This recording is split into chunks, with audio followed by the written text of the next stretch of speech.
1 Peter chapter 4.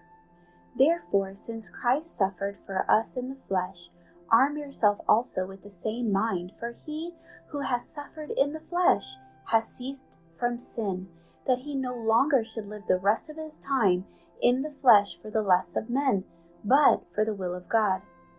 For we have spent enough of our lifetime in doing the will of the Gentiles, when we walked in lewdness, lusts, drunkenness, revelries, drinking parties, and abominable idolatries.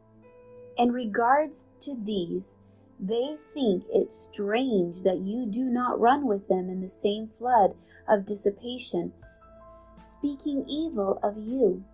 They will give an account to him who is ready to judge the living and the dead. For this is the reason the gospel was preached also to those who are dead, that they might be judged according to men in the flesh, but live according to God in the Spirit.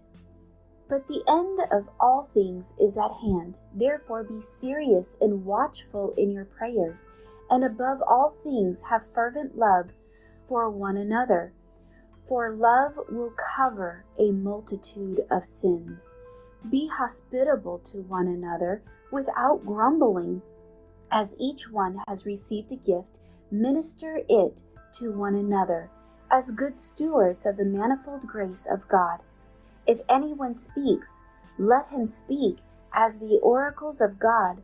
If anyone ministers, let him do it as with the ability which God supplies, that in all things God may be glorified through Jesus Christ, to whom belong the glory and the dominion forever and ever. Amen. Beloved, do not think it strange concerning the fiery trial which is to try you, as though some strange thing happened to you, but rejoice to the extent that you partake of Christ's sufferings, that when his glory is revealed, you may also be glad with exceeding joy.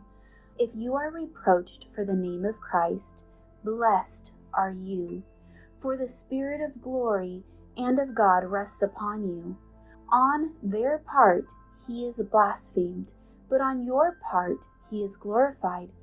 But let none of you suffer as a murderer, a thief, an evildoer, or as a busybody in another people's matter.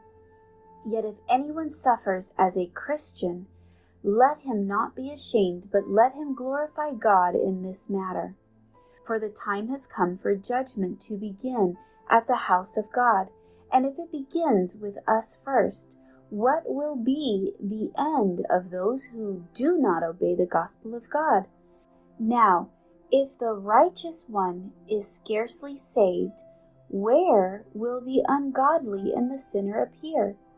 Therefore, let those who suffer according to the will of God commit their souls to him in doing good, as to a faithful Creator.